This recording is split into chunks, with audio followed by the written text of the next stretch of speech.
.com 24ঘন্টা.com আয়োজিত সম্প্রীতির আসরে সবাইকে স্বাগত। আমরা এই আসর শুরু করলাম সম্প্রীতির দিকে তাকিয়ে, সবার একসঙ্গে আমরা বুঝতে পারি, আমরা জানি যে পৃথিবীটা আসলে এখন অনেক ছোট হয়ে গেছে, জড়ো হয়েছে। আমার এখানে কিন্তু একই সঙ্গে আছি, যেমন আমি কলকাতা থেকে আছি, পশ্চিমবঙ্গের চুঁচুড়া থেকে আছেন অরুন্ধতী দত্ত, আবার শুধু সুইডেন থেকে আছেন শুভরক্ষিত, এবং আরো দুজন আসবেন। বিয়ে হচ্ছে, তারা এখনো যুক্তি পাচ্ছেন না। এই আমাদের সঙ্গে সঙ্গে দর্শকদের সঙ্গে পরিচয় করিয়ে দেবো, একটু করবেন। যাই হোক,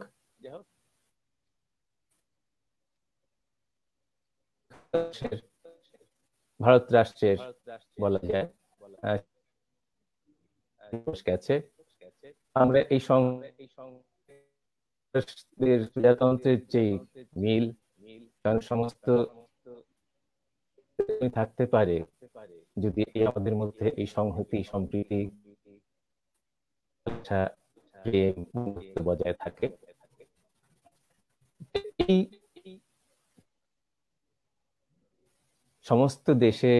সমস্ত দেশের মাটির উদ্দেশ্যে আমাদের নিবেদন,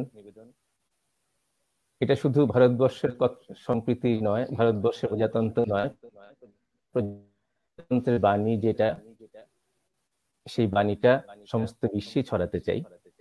এবং আমাদের প্রথম অনুষ্ঠান শুরু করছি শ্রীমতী অরুন্ধতী দত্তের গান দিয়ে। ওনাকে বলছি একটু কিছু, ওনার কি মত। আমরা এটা যে অনুষ্ঠানটা করব একটু আমাদের গল্প করার মতো চলবে, দেখেছেন নিশ্চয়ই আগের দুটোতে। সেই গল্প করতে করতে আমরা গান শুনবো, কবিতা শুনবো, কথা বলবো, নিজেদের বন্ধুত্বের কথা। অরুন্ধতী দেবীকে ডাকছি একটু তার অনুষ্ঠানের জন্য। শুভ সন্ধ্যা সকলকে জানাই। আজ NRB News 24.com আয়োজিত সম্প্রীতির যে আহ্বান জানিয়ে আসর যে অনুষ্ঠান অনুষ্ঠিত হতে চলেছে, তাতে আমি খুব ভালো বক্তা নই, তবে এটা তো সব মানুষের এবং সব সাধারণ মানুষেরই কাম্য, সম্প্রীতি, ভ্রাতৃত্ব, বন্ধুত্ব এবং সবার উপরে মানবতাবাদ। সেই মানবতাবাদের শ্রেষ্ঠ কবি রবীন্দ্রনাথ ঠাকুরের গান দিয়ে আমি আমার শ্রদ্ধার্ঘ নিবেদন করছি।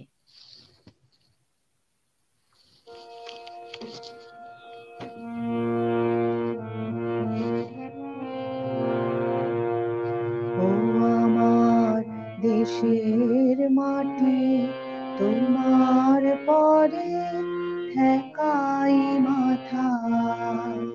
ও আমার দেশের মাটি, তোমার পরে ঠেকাই মাথা।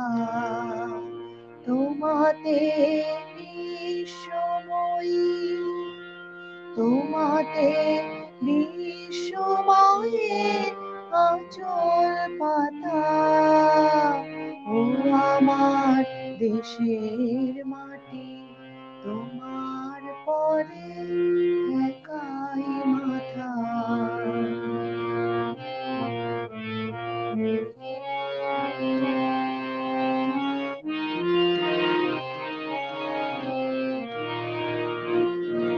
তুমি মিশেছ মোর দেহের সনে, তুমি মিলেছ মোর প্রাণে মনে, মিশেছ মোর দেহের সনে, তুমি মিলেছ মোর প্রাণে মনে। তোমার ওই শ্যামল বরণ কোমল মূর্তি মর্মে গাঁথা। ও আমার দেশের মাটি, তোমার পরে ঠেকাই মাথা।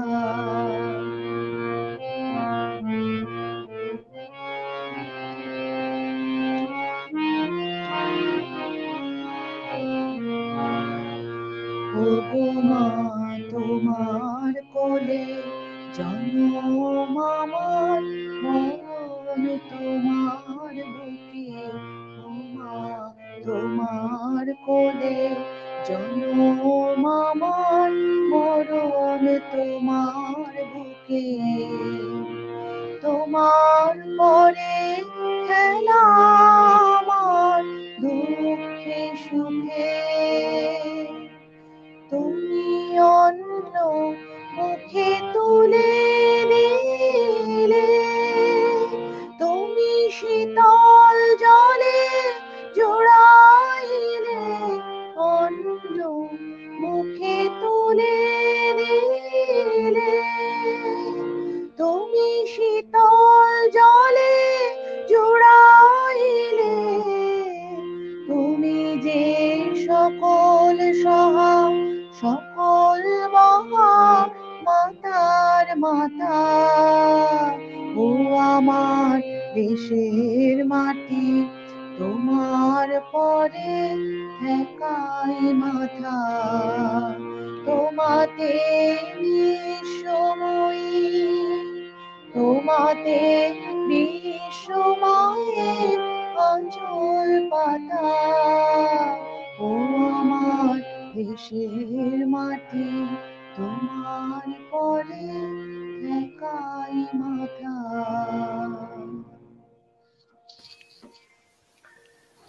অনবদ্য বলা যায় যে আমাদের একটাই বোধহয় আপনি বেঁধে দিলেন। একটা তো যেমন একটা অনুষ্ঠান করতে তানপুরা যেমন তার হয়, সেরকম অনুষ্ঠানের সুরটাই বাঁধা পড়ে গেল। আর এই যে তোমাতে বিশ্বনাথ একই সঙ্গে দিয়েও বটে, তার জাতীয়তাবাদ অন্ধ জাতীয়তাবাদ নয়, সংকীর্ণতা নয়, এবং সেইটাই সবচেয়ে বড় কথা, সেইটাই আমাদের মূল আদর্শ।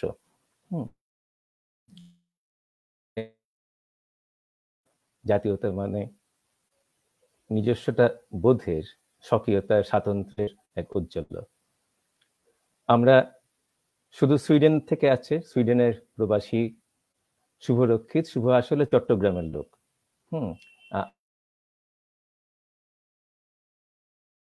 গ্রামের, সুতরাং মাঝে মাঝে একটু চট্টগ্রামের কথাটা বলতে ইচ্ছেও করে, যদি আমি ভালো বলতে পারি না, বলবো হয়তো কিছু একটু এক কানা কইতে পারি, দেখো। হ্যাঁ, তো এইটার মানেটাকে সেটা মানে একটু একটু বলতে পারি। সুতরাং এখানে বলে আমি অন্যদের বাড়ি ব্যস্ত করবো না, কিন্তু থাক, উনি বাংলাদেশের অধিবাসী, এখন সুইডেনের প্রবাসী। তা ওনার কাছ থেকে একটু জানতে চাইবো সুইডেন সম্পর্কে। সুইডেনে এখন ওদের বিকেল বেলা, আর সুইডেনে এখন একদম পৃথিবীর উত্তর প্রান্তের কাছাকাছি বলা যায়, ইউরোপের উত্তর ইউরোপের একদম একটি দেশ, যথেষ্ট বড় দেশ, সমৃদ্ধশালী দেশ। তা সত্ত্বেও সুইডেনের একটা মজার জায়গা, খুব ভালো জায়গা একটা, বিরাট সংখ্যক মানুষ ওখানে ধর্মহীন। হ্যাঁ, এইটা বিভিন্ন ধর্মের আছে ওখানে, প্রায় 60 উপরে খ্রিস্টান, 60-70-এর কাছাকাছি, এবং বাকি সংখ্যালঘুর মধ্যে যেটা, তার মধ্যে একটা সংখ্যালঘুর মধ্যে সবচেয়ে বড় সংখ্যালঘু ওখানে যা, তার ধর্ম নেই। এটা একটা জায়গা। তারা ঈশ্বর বিশ্বাস করেন কি করেন না সেটা অন্য প্রশ্ন, কিন্তু ধর্মীয় ভেদের ব্যাপারটা ওখানে নেই। এইটা একটা, তার বিরুদ্ধে একটা বেশ বড়সড় জনগোষ্ঠী ওখানে আছেন, এবং তা সত্ত্বেও ওখানে বিভিন্ন ধর্মাধর্মীর লোকরা আছেন। এখানে কাছ থেকে কবিতাও শুনবো। উনি খুব একজন বিশিষ্ট আবৃত্তিকারও বটে। কর্ম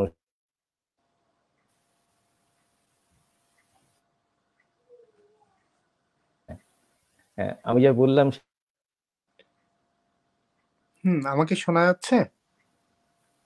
হ্যাঁ, শোনা যাচ্ছে। দেখা যাচ্ছে মানে হ্যাঁ, আপনার কথাটা একটু কেটে কেটে এসছে আমার কাছে, কিন্তু আমি মোটামুটি যা বুঝেছি সে অনুযায়ী বলবো বা বলার চেষ্টা করব। প্রথমেই আমি শুভেচ্ছা জানাই ও বিনম্র শ্রদ্ধা জানাই আজকের এই যে সম্প্রীতির আসরের যারা উদ্যোক্তা এবং একই সাথে আজকের যারা অতিথি এবং এই স্ক্রিনের সামনে বসে এই অন্তর্জালে যারা আমাদের অনুষ্ঠান উপভোগ করছেন, সেই দর্শক শ্রোতাবৃন্দ সকলকে জানাই আমার বিনম্র শ্রদ্ধা।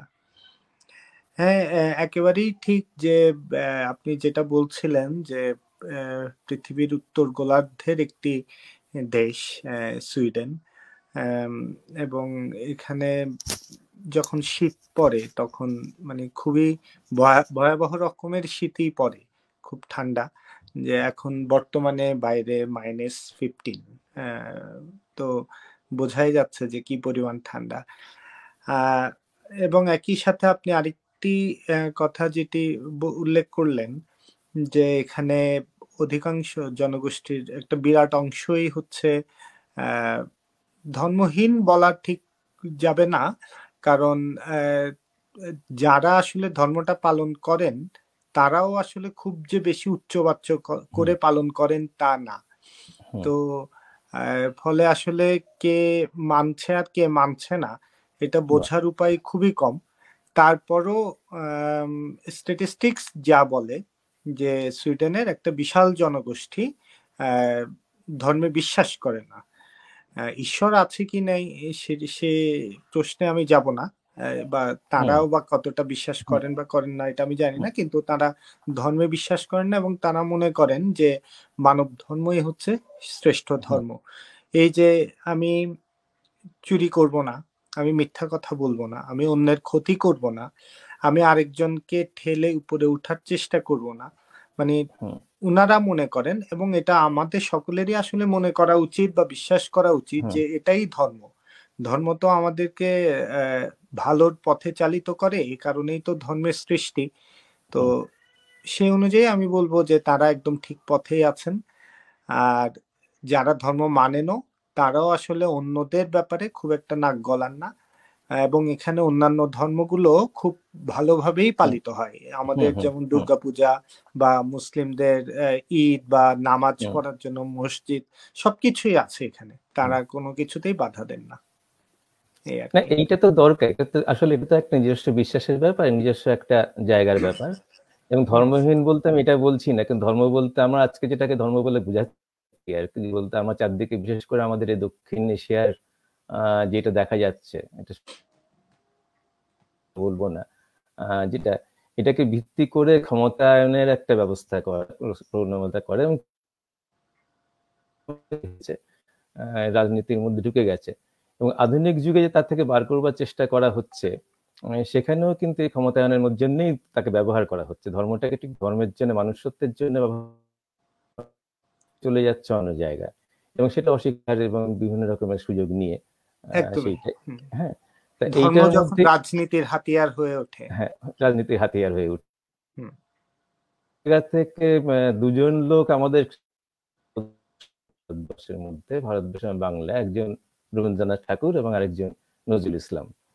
রবীন্দ্রনাথ একটা জিনিস, রবীন্দ্রনাথের গানের, বিশেষ করে পূজা পর্বের গানের একটা জিনিস আমার যেটা খুব হয়তো এরকম এটা পেয়েছিলেন, যে কোন তার একই গানের মধ্যে আধ্যাত্মিকতা আছে, কিন্তু ধর্মের ইয়েটা নেই, ধর্মের পরিসীমাটা নেই। ধর্মের সীমাকে ছাড়িয়ে গিয়ে আধ্যাত্মিকতা বেরিয়ে এসছে। এটা আধুনিক যুগের আজকের যে মানুষের চিন্তা ভাবনার সঙ্গে অনেকটা মিলে যায়, আজকে বোধের সঙ্গে, সেইটাই বলা যায়।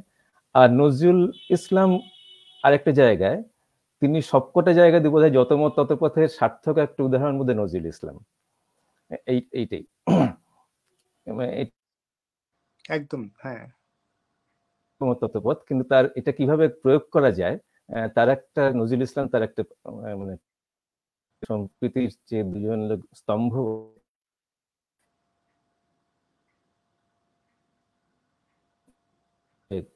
এবার আমি অনেক কথা ভুলে গেলাম, আমি আসলে কথা বলা উচিত না, শুরু থেকে একটু শুনবো বাইরের গল্প এবং ঘানের সঙ্গে। আচ্ছা, এই ধর্ম নিয়েই যেহেতু কথাটা উঠেছে, আমি এটা আমার আসলে আজকের পরিকল্পনায় ছিল না। আমি জানি না কতটা আমি পরিবেশন করতে পারবো, কিন্তু আমার খুব ইচ্ছে করছে এই কবিতাটা বলতে। একটুখানি বলছি, ধর্ম আমাদের যদি বলা হয় যে ভেদ বুদ্ধির একটা ব্যবহার যেন ব্যবহার করা হচ্ছে, আসলে নানাভাবে ব্যাপারটা হয়। এখানে ধর্ম নিয়ে সেখানে নানা কিছু সাদা কালো নিয়ে হচ্ছে, কোথাও যেমন সেখানে আছে অনেকই জাতপাত নিয়ে হচ্ছে, কোথাও ধর্ম নিয়ে, কোথাও রাজনীতি নিয়ে হচ্ছে, সেটাও তো মানে সুতরাং কিছু না কিছু একটা মানে আমি এরকম তুমি এরকম এই ব্যাপারটা নিয়ে যে সমস্যাটা থাকে সেটাই তো একটা একদমই হ্যাঁ।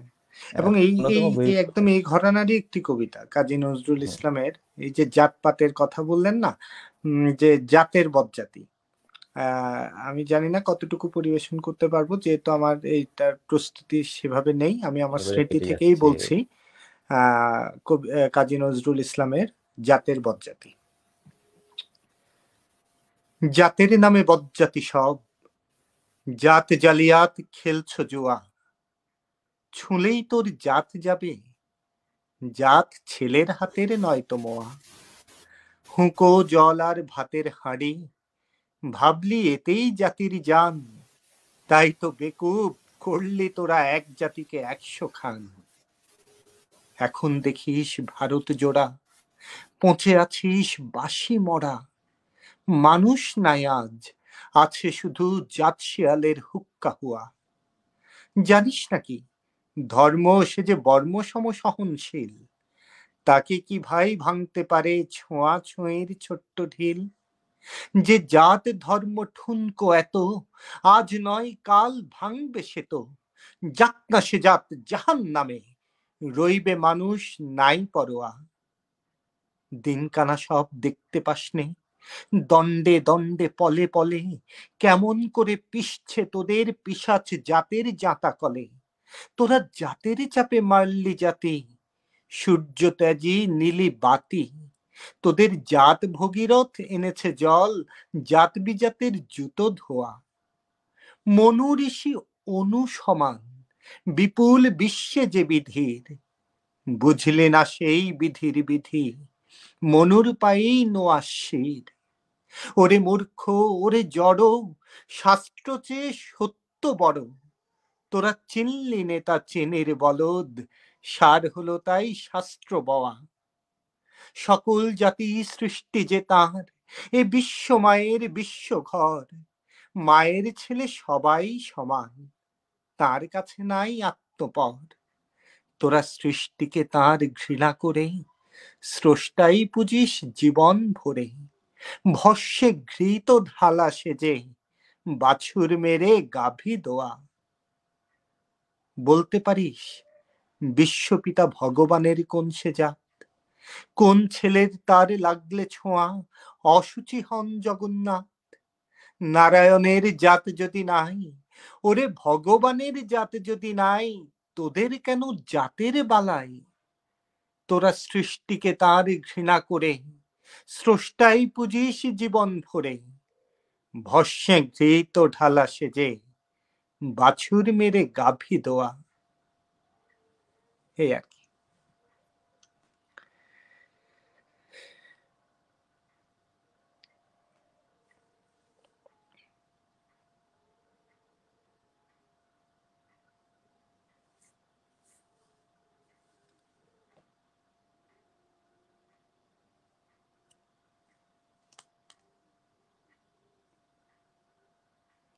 হ্যাঁ দাদা, আপনার মাইকটা বোধহয় মিউট হয়ে আছে।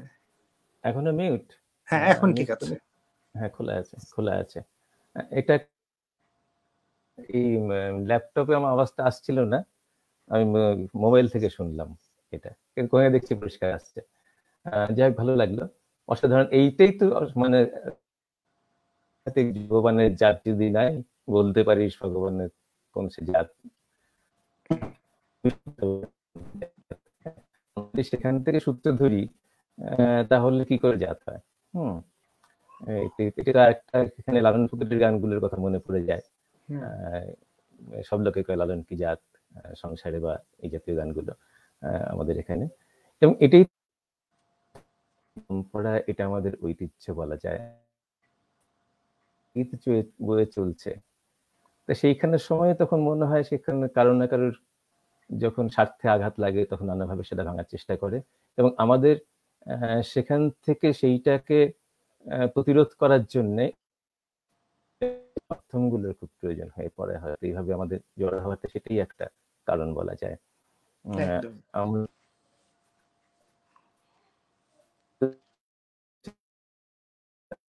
গান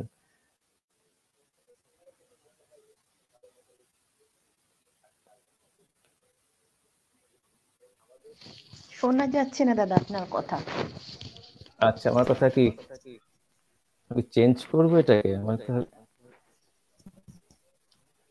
কেটে যাচ্ছে মনে হচ্ছে, বা একটু দেখছি।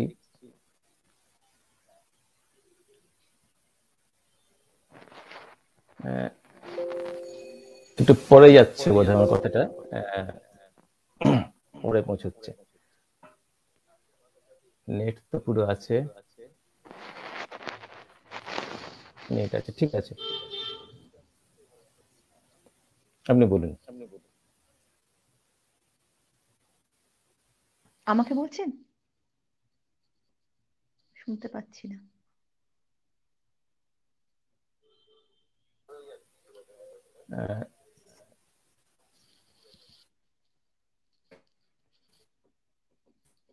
শোনা যাচ্ছে? হ্যাঁ, যাচ্ছে, এবারে যাচ্ছে। এবার আপনাকে বলছি একটু, আমার যে কথা শোনা গেল কেন জানি না, যেটা বলছিলাম যে আমাদের এই যে শুভজয় বললেন যে এটা একটা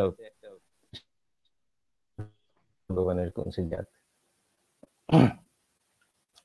এখানে আপনাকে একটু এবারে চাইছি আপনার দৃষ্টিভঙ্গি। মিউট আছে, ইসলাম না, আমার তো মাইক অন আছে, আমার মাইক অন আছে। কাজী নজরুল ইসলামের রচনা, কাজী নজরুল ইসলামের কথা, কাজী নজরুল ইসলামের কবিতা, তার সর্বত্র আমরা যদি চর্চা করি বা পড়াশুনো করি, তাহলে আমরা দেখতে পাই যে কতটা অসাম্প্রদায়িক মানসিকতার মানুষ ছিলেন তিনি। হিন্দু মুসলমানকে তিনি সবসময় ভাই ভাই হিসেবে গণ্য করেছেন এবং দেশকালের গণ্ডি পেরিয়ে গিয়ে তিনি মানব জাতিকে এক সূত্রে গাঁথতে চেয়েছেন। আমি সেই কবিকে শ্রদ্ধা জানিয়ে আমার পরবর্তী একটি আমার গান পরিবেশন করছি।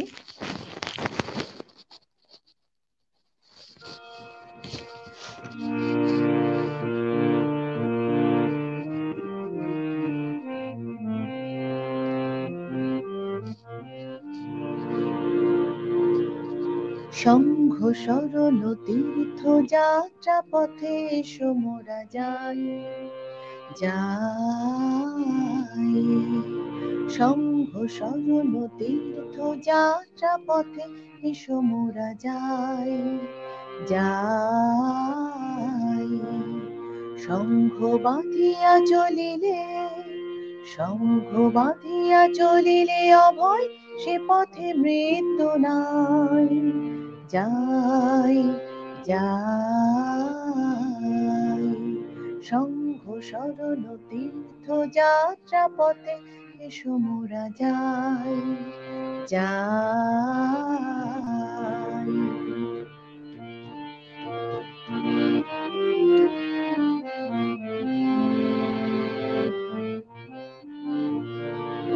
মোরা সংঘবদ্ধ হইলে তাদের সাথে ঐশী শক্তি সহায় হইয়া চলে হাত রেখে হাতে। সংঘবদ্ধ হইলে তাদের সাথে ঐশী শক্তি সহায় হইয়া চলে হাত রেখে হাতে। সংঘবদ্ধ হইলে, সংঘবদ্ধ হইলে সারথি ভগবানে মোরা পাই। যাই যাই। সংঘ শরণ তীর্থ যাত্রা পথে এসো মোরা যাই যাই।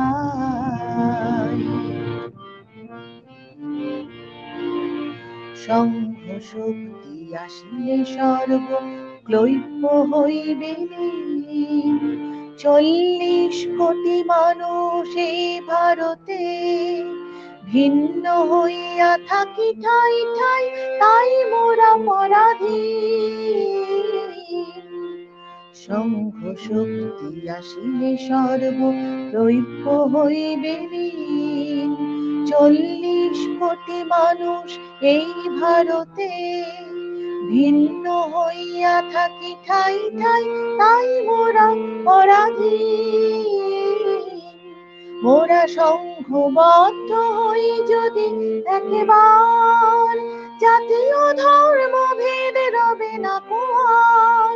মোরা সংঘবদ্ধ হই যদি একেবার, জাতীয় ধর্ম ভেদ রবে না কোয়ার। পাবো সাম্য শান্তি অন্ন বস্ত্র, সাম্য শান্তি অন্ন বস্ত্র, অস্ত্র পুনঃ সবাই যাই যাই। শঙ্খ শরণ তীর্থ যাত্রা পথে এসো মোরা যাই যাই। শঙ্খ বাঁধিয়া চলিলে, শঙ্খ বাঁধিয়া চলিলে অভয় সে পথে মৃত্যু নাই। যাই যাই। শঙ্খ শরণ তীর্থ যাত্রা পথে এসো মোরা যাই যাই যাই যাই।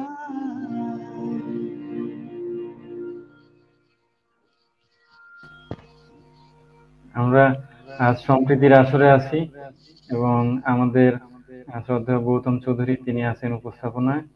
আমরা দুটো গান শুনলাম আমাদের প্রিয় শিল্পী অরুন্ধতির কাছে। আমরা যাচ্ছি আবার গৌতমের কাছে।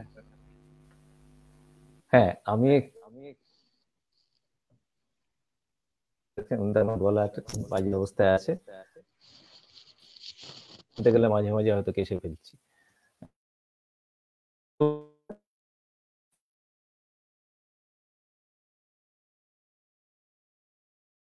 এটা তো আজকের দিন নয়, 2500 বছর আগে বুদ্ধদেব বলেছিলেন সাংঘাং শরণম গচ্ছামি। এই সংঘের দিকেই মানুষের একটা বৈশিষ্ট্যই এটা। আসলে মানুষ প্রাণী হিসেবেই সংঘবদ্ধ হতে না পারলে তার অস্তিত্বের সংকট। মানুষ এমন একটা প্রাণী যে ব্যক্তিগতভাবে এককভাবে খুবই দুর্বল, এবং জুতবদ্ধ প্রাণীর প্রায় সকলেই সেরকম, একটু বেশি রকমের দুর্বল। আমি শুভকে দেখি, শুভ কি বলছে একটু আমার সঙ্গে একমত কিনা। হ্যাঁ দাদা, আমি আসলে পুরোপুরি বুঝতে পারিনি, কারণ আপনার কথাগুলো আমার কাছে কেটে কেটে আসছিল। আরেকবার আমার এখন কি কাটছে? না, এখন ঠিক আছে। মাঝে মধ্যে খুব পরিষ্কার, মাঝে মধ্যে কেটে যাচ্ছে। সমস্যা হচ্ছে দেখছি, জানি না আমি রেকর্ডিং বাংলা। এই যে আবার কাটছে এখন। আমি একটু যা বুঝলাম, আপনি যেটা বলতে চাইছেন যে মানুষ তো সংঘবদ্ধ প্রাণী, মানুষ তো আসলে একা চলতে পারে না, সে কারণে সমাজবদ্ধ হয়েই থাকে বা সংঘের মধ্যে থাকার চেষ্টা করে।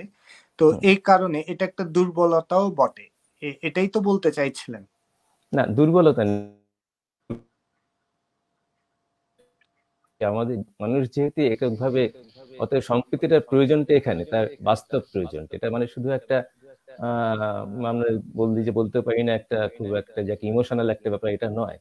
একটা মানে একদম রীতিমতো বৈজ্ঞানিক বাস্তব প্রয়োজনটাই সেখানে আছে, এটাই একদম। হ্যাঁ হ্যাঁ, কারণ সেই সম্প্রীতির বাঁধন না থাকলে তো আসলে চলা যাবে না একসাথে, যে একই সমান্তরালে বা একই গতিতে সামনের দিকে এগিয়ে যাওয়াটা অনেক কষ্টকর।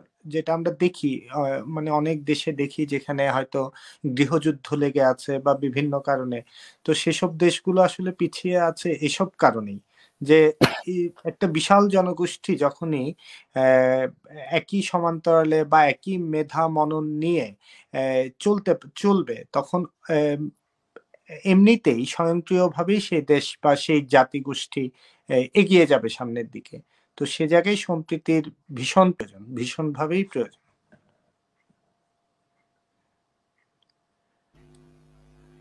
আচ্ছা, সম্প্রীতির বিষয়টা তো আসলে আমাদের প্রয়োজন বটেই, কিন্তু আপনি যে দেশে আছেন সুইডেনে, সেখানে আপনারা কতটা সম্প্রীতির মধ্যে আছেন সেটা একটু শুনবো। আম, কারণ ওখানে তো সুইডেন বহু জাতি গোষ্ঠীর দেশ, অনেক জাতি আছে সুইডেনে। আমাদের হুম হুম বাঙালিরা যেমন আছে, আমার তো মনে হয় বিশ্বের সব জাতি সুইডেনে আছে। হ্যাঁ, মোটামুটি ধরা যায়, হ্যাঁ, বিশ্বের সব জাতি, আসলে সব জাতি বলে অধিকাংশ জাতি আসলে আছে।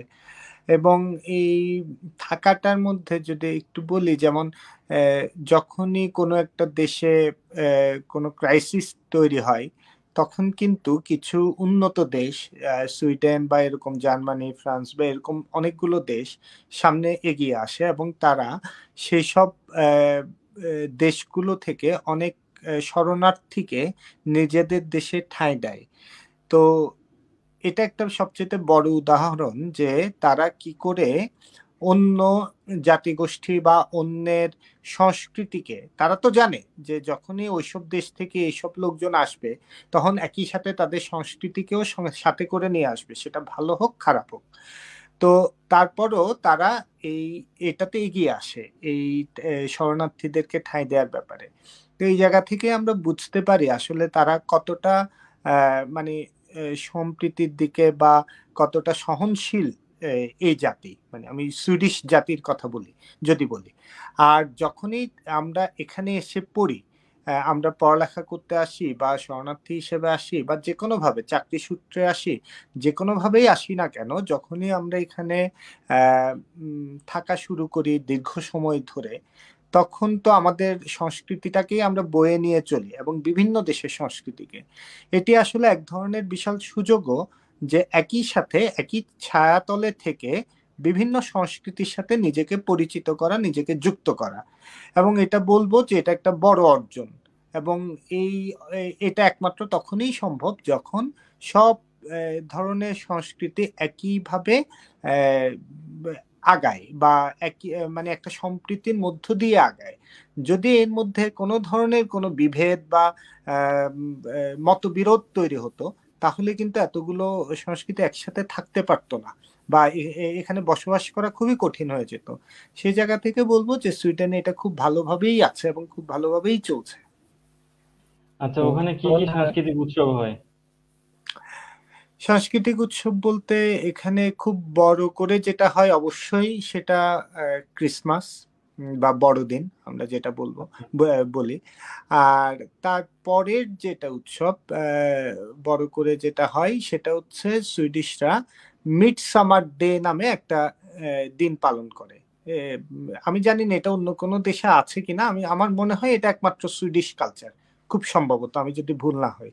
এটা আচ্ছা জুন মাসের একটা দিন, শেষের দিকে, যে দিনটা আমরা যে পড়েছিলাম সমাজ বিজ্ঞানে যে সবচেয়ে বড় দিন, যে আচ্ছা এই দিনটা মানে লম্বা, মানে দীর্ঘতম দিন। তো যে ওই দিনটাকে ওরা মিডসামার ডে হিসেবে পালন করে, এটাও ওদের একটা বিশাল উৎসব। আর এছাড়া অন্যান্য জাতীয় উৎসব, অন্যান্য দেশের জাতীয় উৎসবগুলোর মধ্যে আহ মুসলিমদের ঈদ, দুই ঈদ বড় করেই পালন করা হয়। আমাদের যেমন দুর্গাপূজাটাকে অনেক বড় করে পালন করা হয়। তবে বৌদ্ধদের যে বৌদ্ধ পূর্ণিমা বা অন্যান্য যে জাতিগোষ্ঠীর যে বড় বড় উৎসব, সেগুলো আমি তেমন ভাবে আমার চোখে পড়ে না। হয়তো এটা এই কারণে হতে পারে যে ওই জনগোষ্ঠী এখানে সংখ্যাই কম, হয়তো আছে কিন্তু সংখ্যাই কম। তো মূলত খ্রিস্টানদের দুটো বড় উৎসব, এবং খ্রিস্টানদের একটা বড় উৎসব বড়দিন, এবং মিডসামার ডে, ওটা সুইডিশদের একটা উৎসব, জাতীয় উৎসব। আর আমাদের, ও দুঃখিত, আমাদের আরেকটা বাঙালির আরেকটা বিষয় খুব বড় করে পালন করা হয়, সেটা হচ্ছে পয়লা বৈশাখ। তো আচ্ছা এই কয়েকটা বিষয় আসলে এখানে বড় করে হয়। আর এছাড়া ছোট ছোট অনেক কিছুই হয়, যেমন আমাদের সরস্বতী পুজো হয় বা আমাদের বাংলাদেশের স্বাধীনতা দিবস, বিজয় দিবস, এগুলো আসলে একদম জনগোষ্ঠী কেন্দ্রিক হয় আচ্ছা একেবারেই। এই আর আচ্ছা কি। আচ্ছা। তো ওখানে ওখানে আপনারা দেশকে কতটা মিস করেন? আসলে কি আহ, মিস করেন? সেটা তো প্রতি মুহূর্তেই আসলে অনুভব করি, যে দেশের যে আবহাওয়া বলি, যে দেশের যে মানুষজন, দেশের যে সংস্কৃতি বিশাল আঙ্গিকে, তো সেটাকে তো প্রতি মুহূর্তেই আসলে মিস করি, কিন্তু তারপরও আমরা চেষ্টা করি এখানে আমরা যারা বাংলা ভাষাভাষী আছি, নট শুধুমাত্র যে বাংলাদেশি তা না, এমনকি পশ্চিমবঙ্গের বাঙালি যারা তারা তারা সহ মিলে আমরা এখানে বিভিন্ন ওই যে সাংস্কৃতিক আয়োজনগুলোতে একসাথে হই, ওই সেটার মাধ্যমে আমরা কিছুটা নিজেদেরকে সান্ত্বনা দেওয়ার বা প্রবোধ দেওয়ার চেষ্টা করি। একই সাথে উল্লেখ করতে হয়, যেমন এখানে আমি একটা সংগঠনের সাথে যুক্ত হয়েছি, গত 1-1.5 বছর ধরে আছি, সেটা হচ্ছে Tagore music and dance organisation group, TDMG, Tagore dance and music group. তো এটা আসলে বাংলাদেশি এবং পশ্চিমবঙ্গের উভয় বাংলার বাঙালিদেরকে নিয়ে একটা সংগঠন, এবং এটা বেশ ভালোভাবেই এখানে কাজ করছে, মূলত রবীন্দ্রনাথকে নিয়ে। এরকম আরো অনেকগুলো সংগঠন আছে। তো এগুলোর মাধ্যমে আমরা দেশ বা দেশের সংস্কৃতিকে কিছুটা হলেও এখানে পাই আর কি। আচ্ছা, ওখানে ওখানে আমাদের বাঙালি কমিউনিটিটা কত বড়? সে অর্থে আসলে অন্যান্য যেমন ফ্রান্স বা জার্মানি বা ইউকে বা ইউএসএ বা কানাডা বা অস্ট্রেলিয়া, এইসব দেশগুলো বা ইতালি, এইসব দেশগুলোর সাথে তুলনা করলে খুব একটা বড় না, কিন্তু আবার একেবারে ছোটও না। প্রায় একদম বাদ দিল 30-35 হাজার বাঙালি আছে, যার মধ্যে বাংলাদেশি সর্বোচ্চ। দুই বাংলা মিলে দুই বাংলা 30-35 হাজার বাঙালি। হ্যাঁ, আচ্ছা। বাংলাদেশি হয়তো 25 হাজারের মতো, আর 10 হাজারের মতো ইন্ডিয়ান বাঙালি। আচ্ছা, আপনি কি ক্যাপিটালে থাকেন? আমি ক্যাপিটালে থাকি, হ্যাঁ, স্টকহোমে। আচ্ছা, স্টকহোমে থাকেন। তো ওখানে ওখানে কি আপনারা আলাদা করে কোনো উৎসব উদযাপন করতে পারেন? হ্যাঁ হ্যাঁ, একদমই। আচ্ছা, আরেকটা বড় একটা উৎসব আমি বাদ দিয়ে গেছি। আমি তো যেগুলো বলেছি এগুলোই আমরা আসলে বড় করে উদযাপন করি। আচ্ছা। আরেকটা অনুষ্ঠান হয়, ওটা আসলে ইন্ডিয়ান এমবাসি অ্যারেঞ্জ করে, এবং ওটা আচ্ছা। সামারে হয়।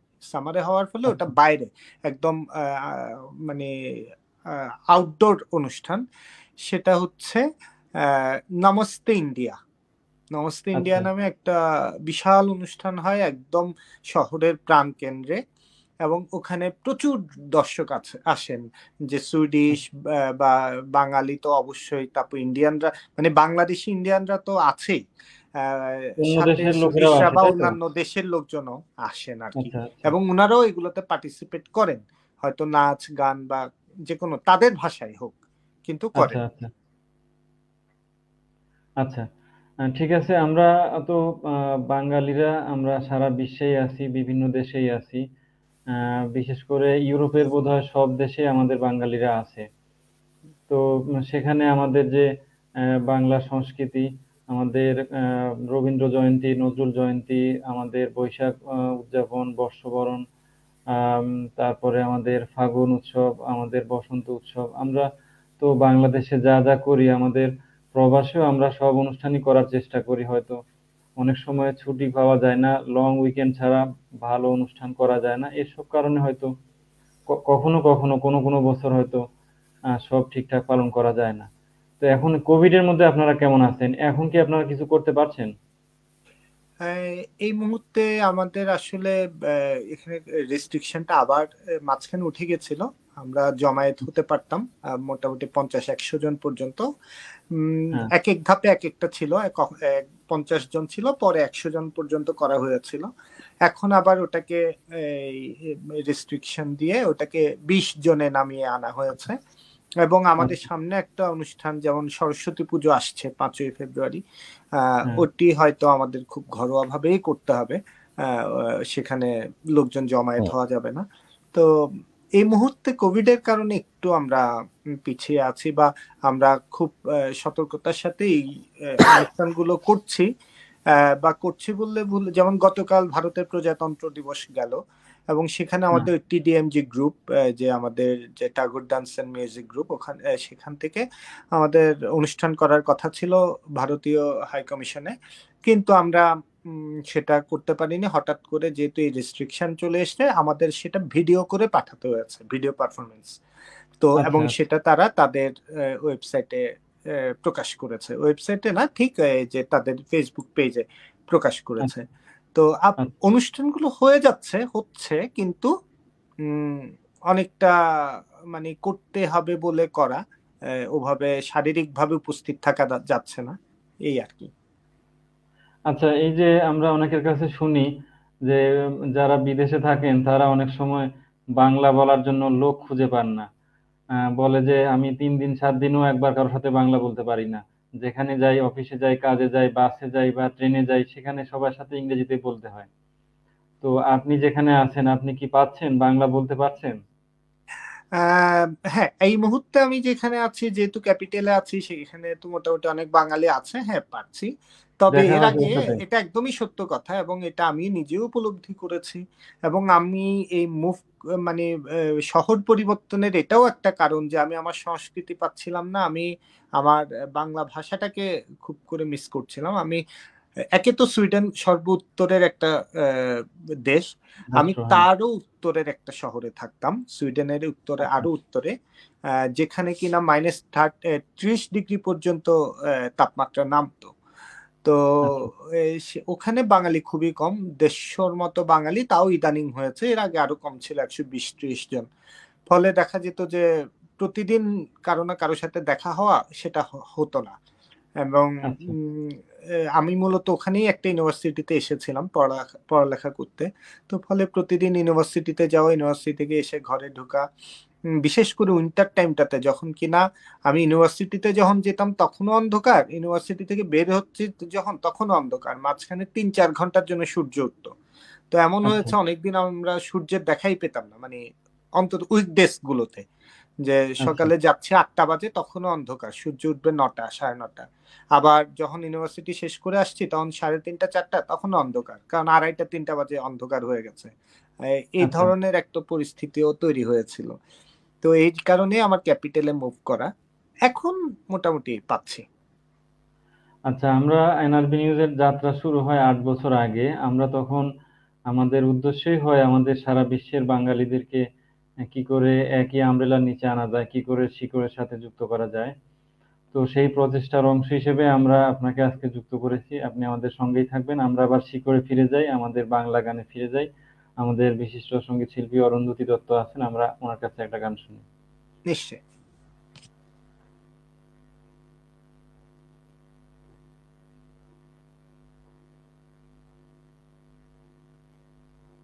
আপনি মিউট হয়ে গেছেন।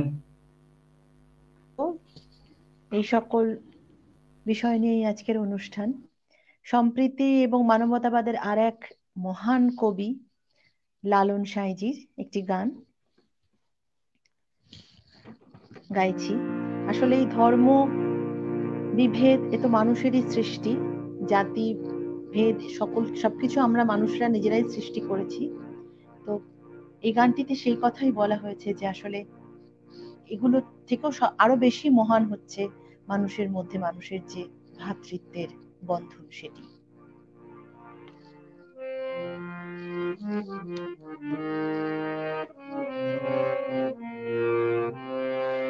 সব লোকে কয় লালন কি জাত সংসারে,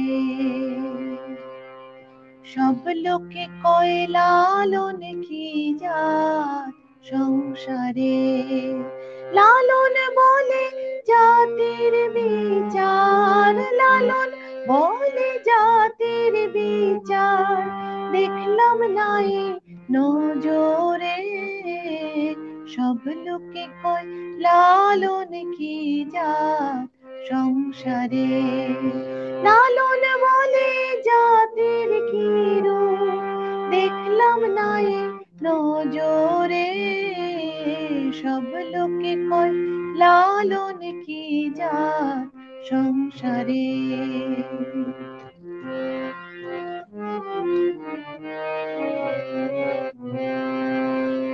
মালা কেউ তসবি গলে, তাই তোরে জাত ভিন্ন বলে, কেউ মালা কেউ তসবি গলে, তাই তোরে জাত ভিন্ন বলে, যাওয়া কিংবা আসার বেলায়, যাওয়া কিংবা আসার বেলায়, জাতের চিহ্ন রয় কারে, সব লোকে কয় লালন কি জাত সংসারে, সব লোকে কয় লালন কি জাত সংসারে।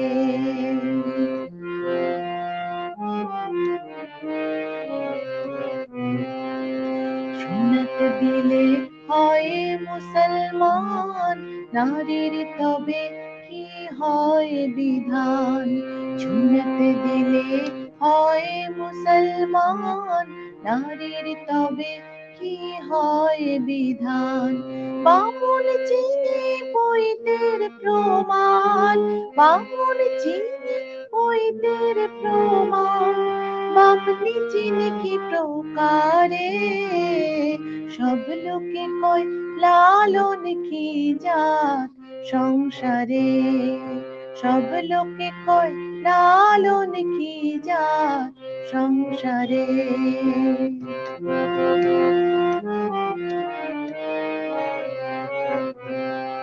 জগৎ বেড়ে জাতির কথা লোকে গল্প করে যথা তথা, জগৎ বেড়ে জাতির কথা লোকে গল্প করে যথা তথা।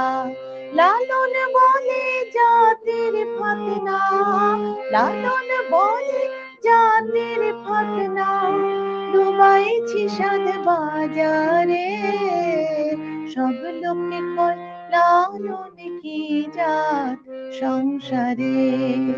লালন বলে জাতির কি রূপ, লালন বলে জাতির কি রূপ, দেখলাম নাই নজরে, সব লোকে কয় লালন কি জাত সংসারে, সব লোকে কয় লালন কি জাত সংসারে। অনবদ্য ধন্যবাদ। আমার কথা শোনা যাচ্ছে কিনা দেখুন।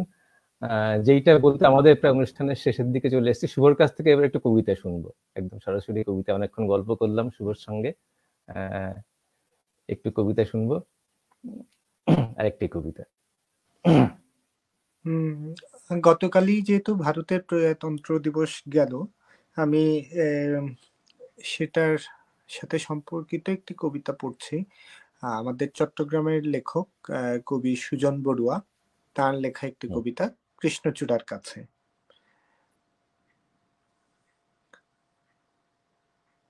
কৃষ্ণচূড়া, তোমার এ নাম কে দিয়েছে? কে? মিশকালো না হয়ে যদি লাল হয়ে ফুটবে, আলতা রঙে এমন যদি সাজবেই বারবার, তোমার কেন কৃষ্ণচূড়া নাম হয়েছে আর? লাল পরাগে ডাল রাঙিয়ে রাঙিয়ে নিজের মুখ, আমার মাকে কাঁদিয়ে তোমার কেমন বলো সুখ? কি সুখ বলো? মায়ের মনে ঝলকে তুলে আজ ভাই হারানো বোন হারানো আগুন ছবির ভাঁজ। নিঝুম এক রাতের বেলা মা দিয়েছেন ঘুম, দাদার চোখে আলোর ধাঁধা ঘুম দিল না চুম। মাকে রেখে তখন আমার দাদা সূর্য সেন পূব আকাশে উঠবে বলে পশ্চিমে ডুবলেন। প্রীতিলতা নাম শুনেছ? সে যে আমার বোন, রং তুলিতে দেশ আঁকতো, আঁকতো ঘর উঠোন। একেই তুলি ক্ষয় করেছে, জয় করেছে ভয়। প্রীতিলতার সেসব স্মৃতি পরম প্রীতিময়। ভাইয়ের কথা বলবো আর শুনবে কি তারপর? সবুজ মাঠে নামলো যখন জমকালো নীলকর, ধানের গানে প্রাণের বাঁশি বাজিয়ে তিতুমির মরণ বরণ করলো, তবু রাখলো উঁচু শির। আমার ছিল আরেক ভাই, জানো কি তার নাম? দুরন্ত সেই উড়ন্ত নীলকণ্ঠ ক্ষুদিরাম, আগল ভাঙা পাগল হওয়ার জন্যে 12 মাস যুদ্ধ করে জড়িয়ে নিল গলায় রুদ্ধশ্বাস। আমার আরো 2 সোনা ভাই, আসাদ মতিউর, মিছিল নিয়ে পেরিয়ে গেল রক্ত সমুদ্র, বর্ণমালাই স্বর্ণমালা গাঁথবে বলে সেই রফিক সালাম কেউ আসেনি, বাড়িতে কেউ নেই। নিঝাপ পাড়া, মেঘলা দুপুর, একলা আমার মা। কৃষ্ণচূড়া লাল হয়ে আর কষ্ট দিও না, কৃষ্ণচূড়া লাল হয়ে আর কষ্ট দিও না।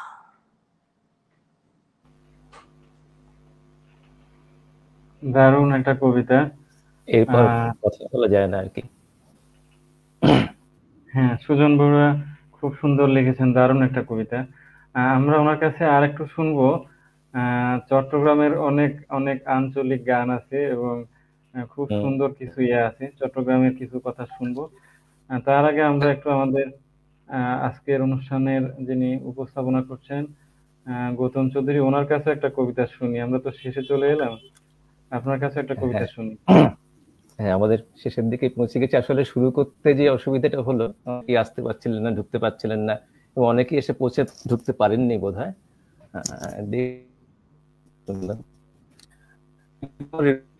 করতে পারিনি, শরীর খারাপ ছিল এবং এখনো শরীর খারাপ আছে। আমি একটু প্রথমে মার জন্য চেয়ে নিচ্ছি। এই কবিতাটি আমি দেখলাম, খুব ভালো লাগলো, মনে হচ্ছে পড়ছি, সে জাস্ট পাঠ করছি, ঠিক। এবং এত ভালো কবিতার পরে, শুভর কবিতার পরে আমার একটা মানে ভয় লাগছে আর কি। যাই হোক, অনবদ্য কবিতাটি। কবিতাটি নাসের হোসেনের ভারতবর্ষ। আমরা দুই ভব ঘুরে অনেক দেশ ঘুরে শেষ পর্যন্ত হাজির হলাম ভারতবর্ষে। আমি বললাম, এখানে একটা শানদার মন্দির বানাবো। তুমি বললে, এখানে বরং হোক একটা বিশাল মসজিদ। আমি মুসলমান আর তুমি হিন্দু, তাতে কি? আমাদের চাওয়াটাই যে এমন উদ্ভট। মুসলমান চাইছে মন্দির আর হিন্দু চাইছে মসজিদ। কিন্তু আমাদের হাতে ছিল আরো অনেক কাজ। মাঝে মাঝে মন্দির ও মসজিদের প্রসঙ্গ যে উঠত না এমন নয়, তবু তা ওই পর্যন্তই। আমরা চাষবাসে, প্রযুক্তিবিদ্যায়, চিকিৎসায়, জ্ঞান বিজ্ঞান, সৌন্দর্যের অধিকারে নিজেদের ক্ষমতা বারংবার প্রমাণ করলাম। গ্রামে গ্রামান্তরে পৌঁছে দিলাম শিক্ষার উজ্জ্বল আলো, আর প্রতিটি দেহে যুক্তির জাদুকাঠি ছুঁয়ে করে তুললাম স্বাস্থ্যবান। এখন আমাদের সমস্ত কিছুই বড় কর্মমুখ। এখন দারিদ্র্য নেই, হতাশা নেই, ভেঙে পড়া নেই, একে অপরকে দোষারোপ নেই। এখন মসজিদ বা মন্দিরে যাওয়ার কথা ভাবতেই পারি না। দুর্ঘটনা বিশেষ হয় না, চিকিৎসা তো হয় না বিভ্রাট। মারা গেলে নিতান্তই প্রাকৃতিক নিয়মে চলে যেতে হয়। মানুষ আরো বেশি মানবিক হয়েছে। ঈশ্বরের উদ্দেশ্যে আর কোনো বলি দেওয়ার দরকার হয় না। বৃক্ষ, পশু, পাখি, আকাশ, বাতাস সমস্তই একেবারে দূষণ মুক্ত। স্বর্গোদ্যান বললে অত্যুক্তি হয় না। এরই মধ্যে একদিন দুজনে হাঁটতে হাঁটতে এসে পৌঁছলাম সেইখানে যেখানে বহু বর্ষ আগে একজন মুসলমান ঠিক করেছিল মন্দির বানাবে এবং একজন হিন্দু ভেবেছিল মসজিদ। গিয়ে দেখি সেখানে চমৎকার হ্রদে কত রকমের হাঁস খেলে বেড়াচ্ছে।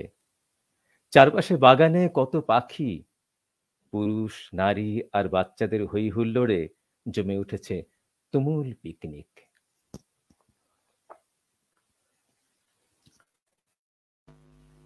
খুব সুন্দর। আমরা আজকে আসলে সত্যি খুব নেটওয়ার্কের সমস্যায় আছি। আমাদের দুজন অতিথি পর্তুগাল থেকে যোগদান করার কথা ছিল।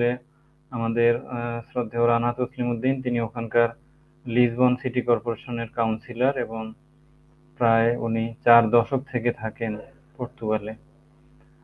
আমাদের পশ্চিমবঙ্গের একজন বরেণ্য শিল্পী, সঙ্গীত শিল্পী বেতার শাহাবুদ্দিন ভাই, তিনি আজকে আমাদের সম্প্রীতির আসরে যোগদান করার কথা ছিল। তিনি অনেকক্ষণ থেকে চেষ্টা করছেন, কিন্তু ওনার নেটওয়ার্কটা কাভার করছে না। এই কারণে আমরা ওনার কাছ থেকেও সম্প্রীতির কোনো বাণী শুনতে পারলাম না। তো আমরা নিশ্চয়ই আগামী কোনো পর্বে শুনবো। আজ আমরা একেবারে শেষে চলে এসেছি। আমরা আমাদের বিশিষ্ট শিল্পী অরুন্ধতী দত্ত, ওনার কাছে একটা গান শুনবো, এবং আমাদের শুভ রক্ষিত ওনার কাছ থেকেও চট্টগ্রামে কিছু শুনবো। গৌতম দা, আপনি কি শুনবেন বলেন?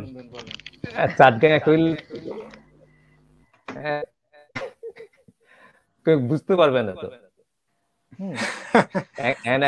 একখান কথা না, আরা হইলে আরা বুঝছুম, কিন্তু এটা তো বুঝতো না। হ্যাঁ, এটা তো বুঝতে না। না, আমরা বুঝে নিতে পারবো, আরা কম আছি। কি বললাম বলুন? হ্যাঁ, আপনি ওকে চাটবে আরা কম আছি মানে আমরা ভালো আছি, এটা আমরা বুঝতে পারবো। আরা কম আছি তো, আরা ভালো আছি। যাই হোক, ঠিক আছে, একটা মজা। শুরু করেছিলাম বিশ্বকবি রবীন্দ্রনাথ ঠাকুরের গানে, রবীন্দ্রনাথ ঠাকুরের গানেই শেষ করছি।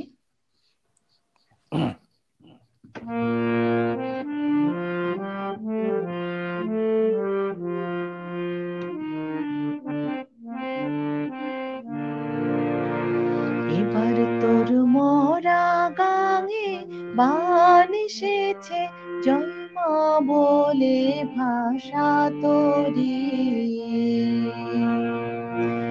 এবার তোর মরা গাঙে বান এসেছে, জয় মা বলে ভাষা তোরি। ওরে রে ওরে মাঝি, কোথায় মাঝি প্রাণপণে ভাই, ডাক দে আজি। তোরা সবাই মিলে বৈঠানে রে, সবাই মিলে বৈঠানে রে, খুলে ফেল সব দরাদরি। এবার তোর মরা গাঙে বান এসেছে, জয় মা বলে ভাষা তোরি।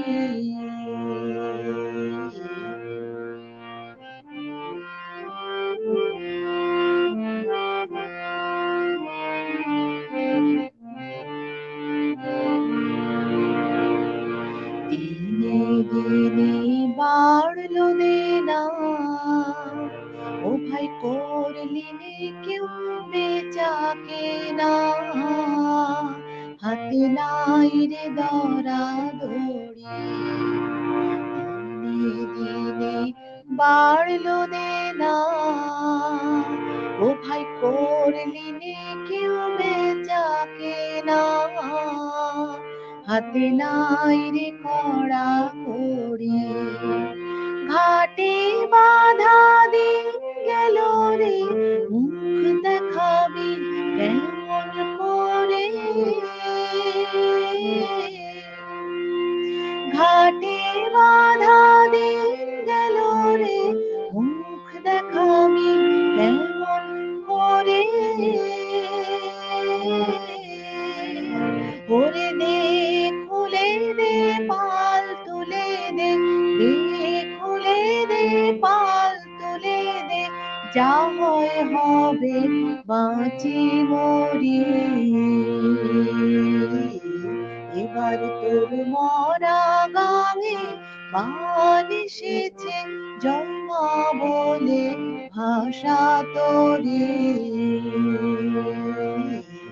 এবার তোর মরা গাঙে বান এসেছে, জয় মা বলে ভাষা তোরি। ওরে রে ওরে মাঝি, কোথায় মাঝি প্রাণপণে ভাই, ডাক দে আজি। তোরা সবাই মিলে বৈঠানে রে, খুলে ফেল সব দরাদরি। এবার তোর মরা গাঙে বান এসেছে, জয় মা বলে ভাষা তোরি।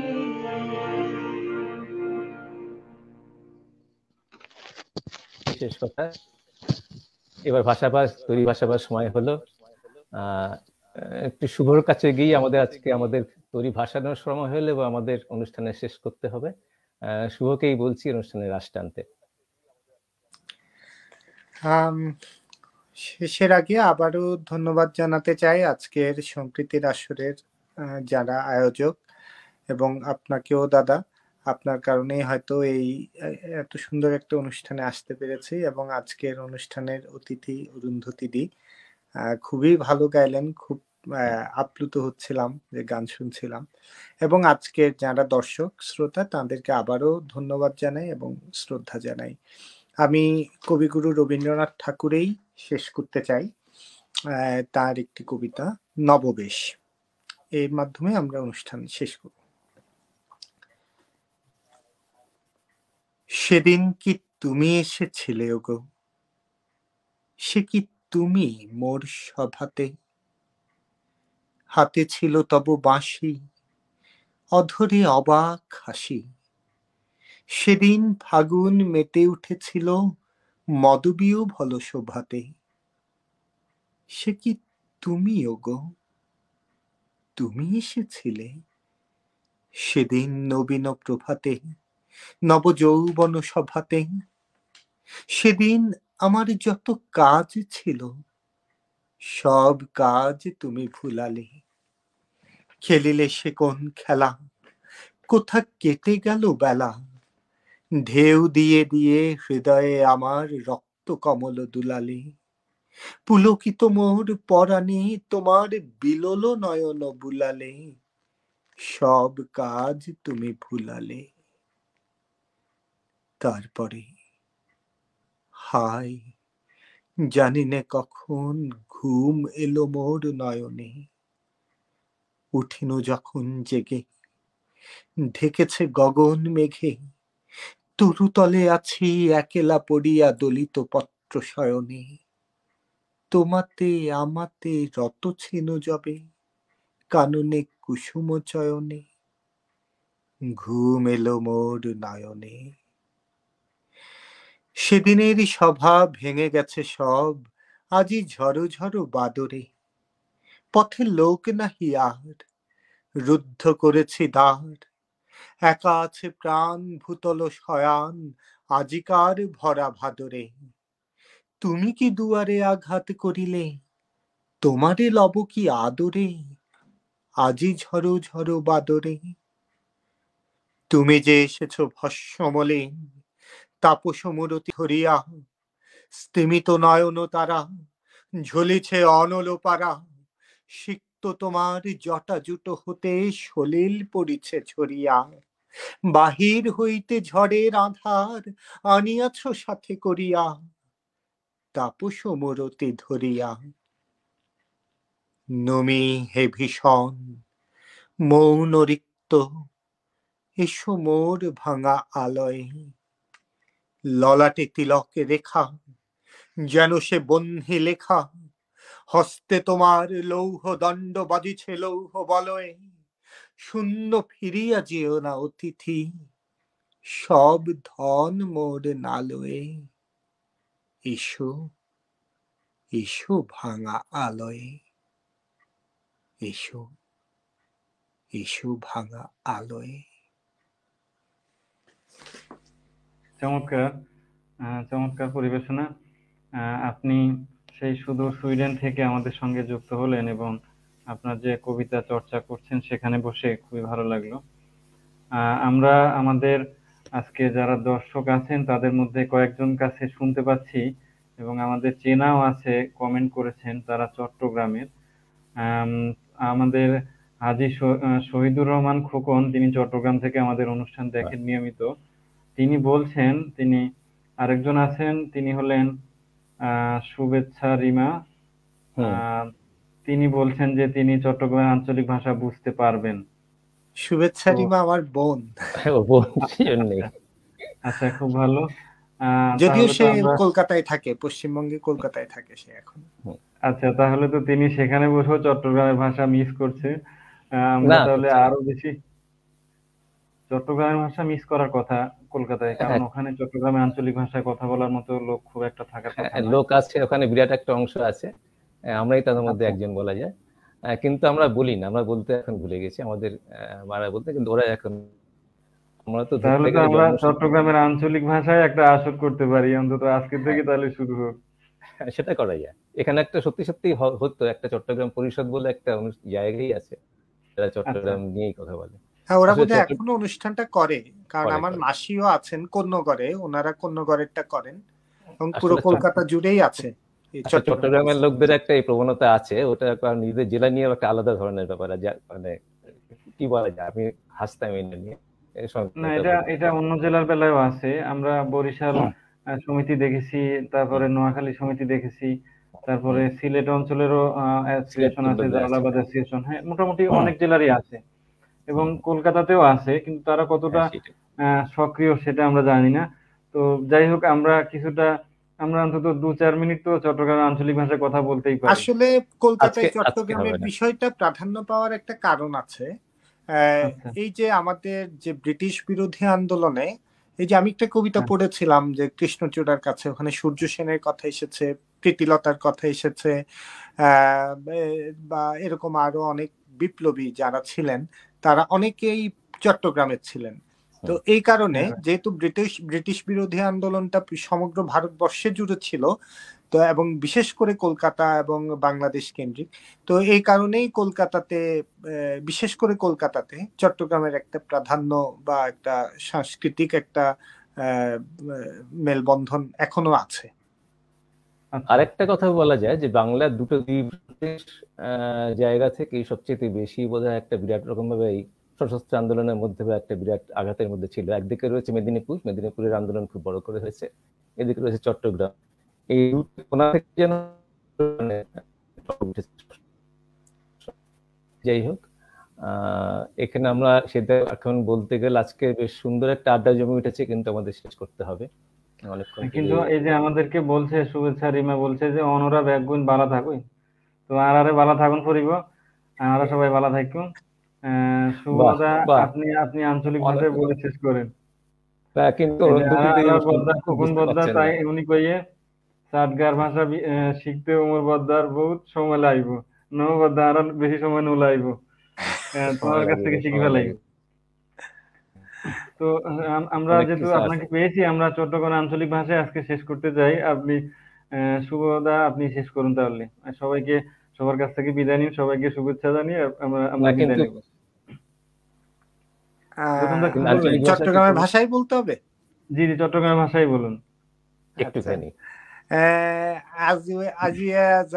এই যে সম্প্রীতির আসর অনুষ্ঠানের আয়োজক বৃন্দ যারা আছে এবং আজুয়ার অনুষ্ঠান যিবা পরিচালনা করেছি এই গৌতম দা, এবং আজুয়ার যে অতিথি আর অরুন্ধতী দি সুন্দর গান গাই বেগুরে আন্তরিক ধন্যবাদ জানাই। আর আজুয়া যারা দর্শক শ্রোতা সামনে আছে, আর সামনে এতক্ষণ ধরে আর সহ্য করছি, এখনো আর সহ্য করি যার, তারারেও আর পক্ষতুন বিনম্র শ্রদ্ধা আর ধন্যবাদ জ্ঞাপন করি। ওনারা বেগুন বালা থাকুন, আবার দেখা হবে ওনার সঙ্গে। করোনারে নো ডরাই। Thank you everyone. বুঝতে পেরেছেন অরুন্ধতী দেবী, আশা করছি বুঝতে পেরেছেন। বুঝতে পারেননি উনি কিছু, হ্যাঁ পরে বুঝেন। উনি বললেন যে আমাদের সবাইকে এই যে এতক্ষণ ধরে আমাদের সহ্য করলেন। ব্যাগগুণ বলতে বোঝায় ধন্যবাদ, বিভাগগুণ শব্দ থেকে ব্যাগগুণ হয়ে গেছে। বিভাগ শব্দটা আমরা খুব বলতাম, বিভাগ থেকে ব্যাগ। চট্টগ্রাম হলো খুব শর্ট হ্যান্ড টাইপের ভাষা, হ্যাঁ শর্টে বলার কথাটা, তো একটু গভীরে যেতে হয়, তো শিখতে সময় লাগবে। সত্যি সত্যি বললেন হাজি সাহেব যেটা বললেন, এটা সময় লাগবে। আমরা আসতে পরবর্তী ক্ষেত্রে একটা এই পাঠের আমাদের সবার কাছ থেকে ধন্যবাদ জানাচ্ছি। খুব ভালো লাগলো অনন্ত দিদি এসছেন, অনন্ত দেবী, তার অনবদ্য সুন্দর গান এবং শুভরক্ষিতের কবিতা পাঠ দুটো শুনে আমাদের খুব ভালো লাগলো। আমরা পরবর্তী সময় ওনাদের আশা করব আবার আসবেন, এবং যারা আজকে আসতে পারলেন না তাদের সঙ্গে নিয়ে আবার একটা অনুষ্ঠান করার একটা ইচ্ছে থাকলো। আমরা আপাতত এখান থেকে এই পর্বে যে আজকের মতো বিদায় নিলাম, আবার সামনের বৃহস্পতিবার আসবো। নমস্কার।